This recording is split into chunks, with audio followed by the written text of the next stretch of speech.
as we continue to react and to tell the stories of people at Michigan State University and in the Michigan State community, we begin our recovery process. Again, resources for those in the MSU community, especially those students, staff, and faculty in the immediate area who are affected by this tragedy, can be found beginning today at the Hannah Center, just off campus at 819 Abbott Road in East Lansing. On our website, on our local news page, our top story today does have a link at the very bottom that goes directly to MSU's website that provides exact information and examples of some of those resources that are being provided to the Michigan State community. And as we think about recovery, we got to think about it from a number of different angles and a number of different perspectives, as it was not just students, staff, and faculty that were affected, but also the greater community, alumni, witnesses, people from across the state of Michigan, and our first responders as well. Joining us now to talk about how we can begin that coping process is Dr. Melanie Schwartz from Viewpoint Psychology and Wellness. Dr. Schwartz, thank you for being with us today. Thank you for having me. Yeah, I appreciate you taking time to be with us today, as we once again are at a point we've been at before in our communities here. Certainly we think about back in November of 2021 in the wake of the shooting at Oxford High School, and we think about even recent events with threats being made to several schools across the state of Michigan. And it's a traumatic event for anybody that's involved, whether they were at the scene of any of these shootings, sheltering in place, a parent from afar, and a first responder. So where should we start in terms of helping each other recover and begin to cope with the events of Monday night in East Lansing? Well, I can't believe we're here again and we're having this conversation again. I feel like we were just doing this. Really, the number one predictor of people getting through trauma is community. And so making sure, and I've seen it, I saw it last night, I'm seeing it this morning, I see it on social media, I see it on the news, I see it just personally, reaching out to everyone right now. And people are offering, people in Lansing are offering, hey, if your kids don't want to be on campus, send them to my house. I'm okay with that. How are you doing? Were you affected by this? What can I do for you? And I think that is where we start, is just letting people know that you're there and that you are willing to help. And for those on campus, for students, some who may have been affected in many different ways than others, being there for your fellow student can be a really important first step, because you are in that close proximity. You do have that shared experience with them. And so, yes.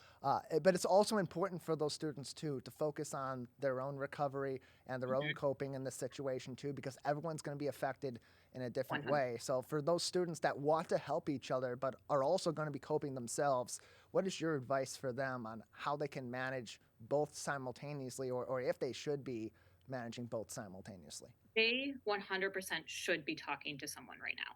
Okay, all of the resources that are available at Michigan State right now, or a lot of students do have their own personal therapist reach out. I reached out last night to all of my clients at MSU and families who have students at MSU, and just said, I'm here for you, whatever you need. Make sure your kids are talking. I cannot stress the importance of just, even if you feel like it's not affecting you, it is, and just getting it out and talking about it is the first step in getting through all of this.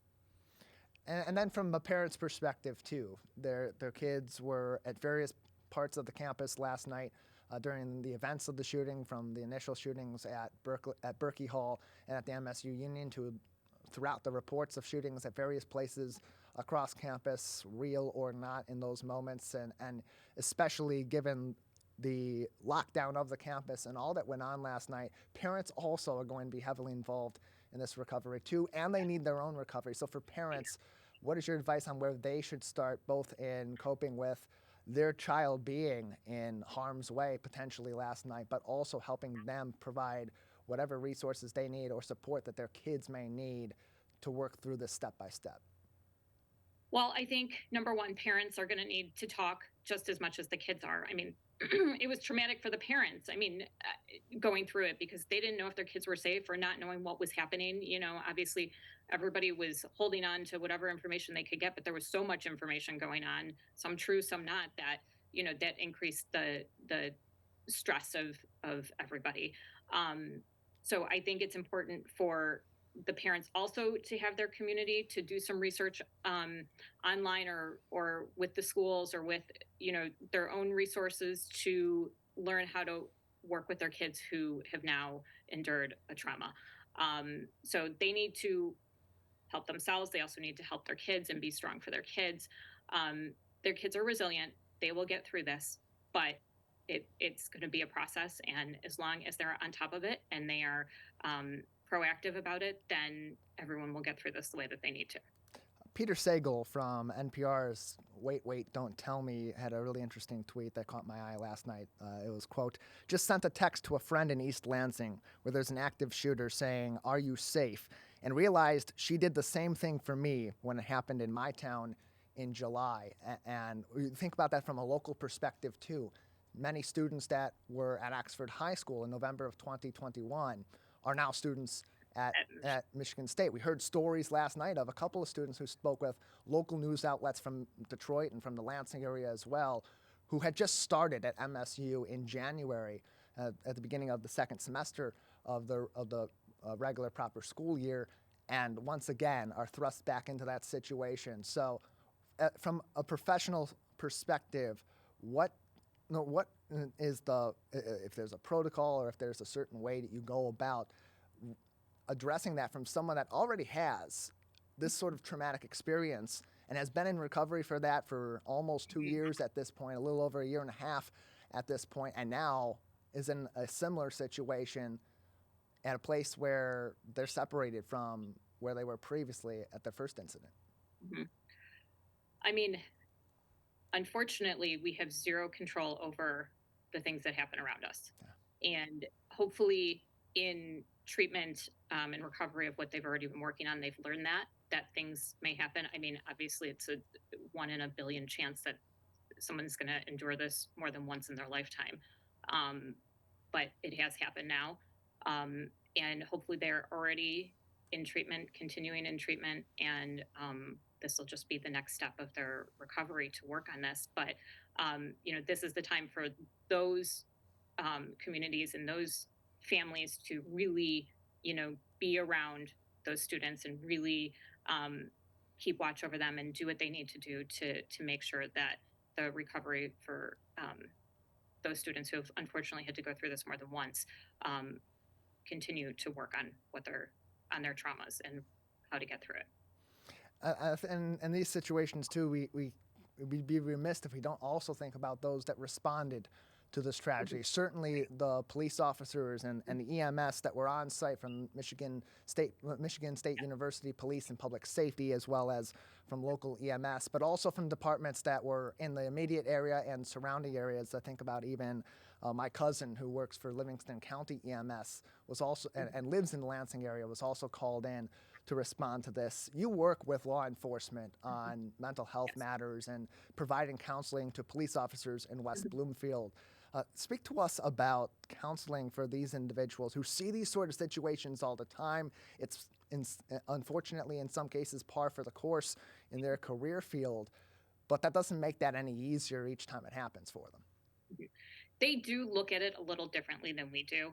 I say to them all the time that, our witnessing of trauma versus their witnessing of trauma look different because they're more immune to it because they do see it way more frequently than we do.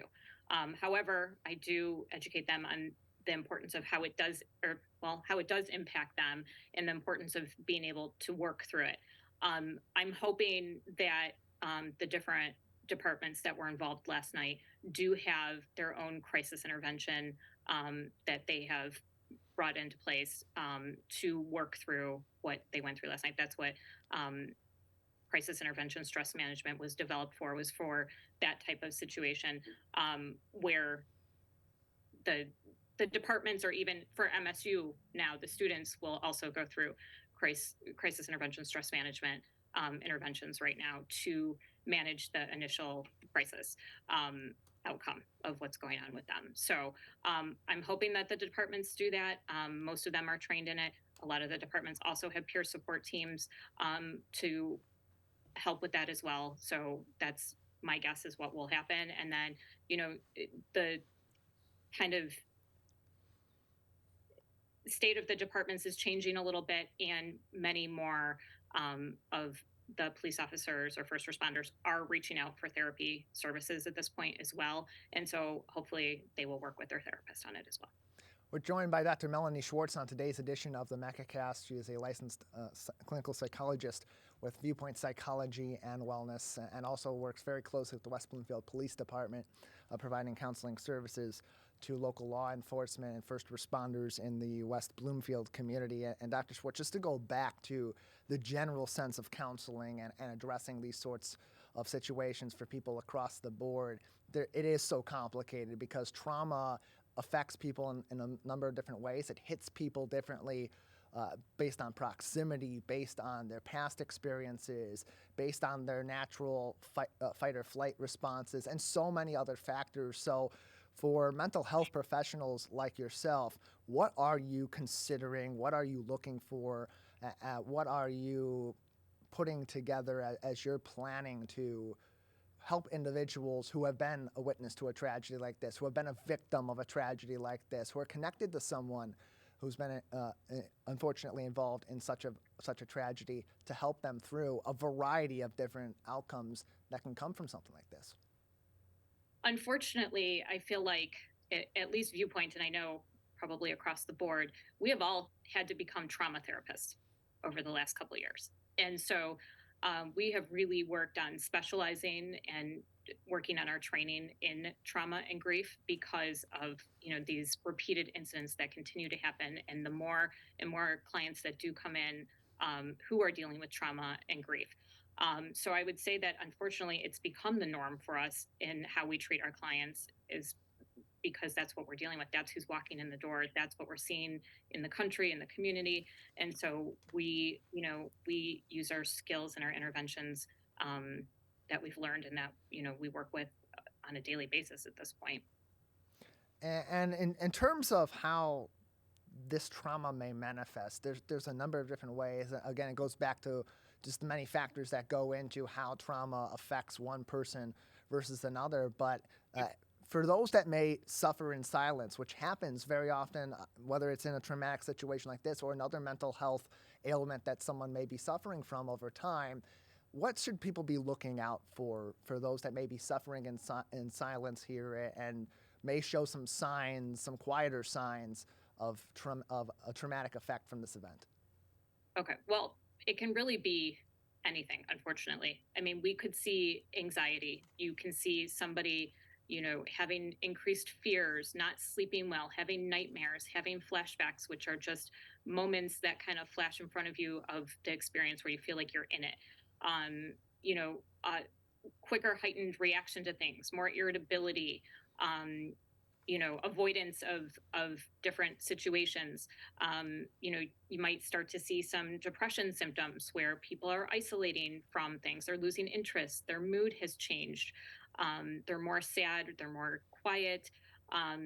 You may even start to see some suicidal thinking that comes from this.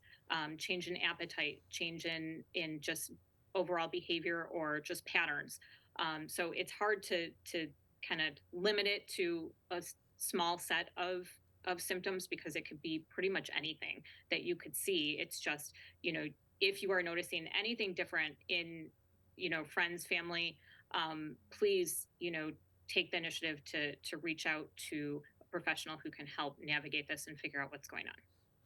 More information and resources to get in contact with Viewpoint Psychology and Wellness and their offices across our local area can be found on their website, viewpointpw.com, or call them 248-669-9500, 248-669-9500, and again, their website, viewpointpw.com.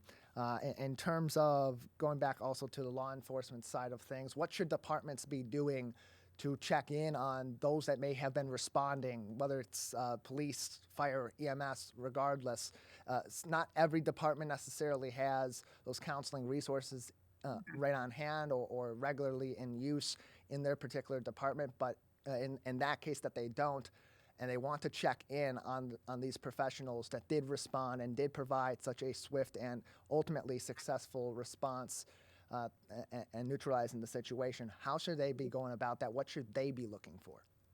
You know, what I've learned over my work with law enforcement and first responders is that everybody knows people from other departments, and if you know somebody from one of these departments, please reach out to them. Again, it goes back to what I said at the beginning: is just community right now, and support is the most important. And just reach out to the people you know were involved. Doesn't matter if they were a first responder, if they were a student, family, professor, whoever it was. Just reach out to them and say, hey, what can I do to help right now? And do you need any help? Do you need any support? What do you need? And that goes just across the board for any human that was involved in any of this.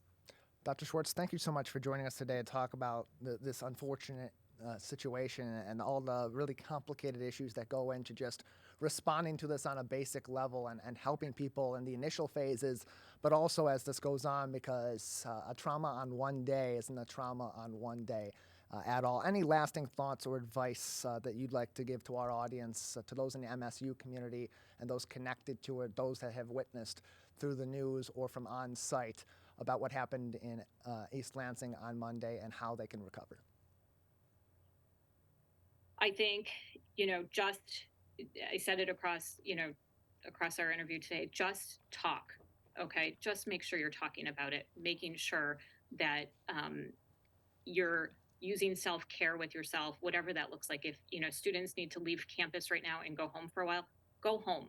Okay. Professors, whatever, just go home, get a break from it, be in your safe place wherever you need to be, and do what you need to do to recover from this. But please, please, please just be talking about it. Do not keep it in. Do not isolate. Do not try and deal with it on your own. This is not something that we know how to deal with on our own. So please don't try.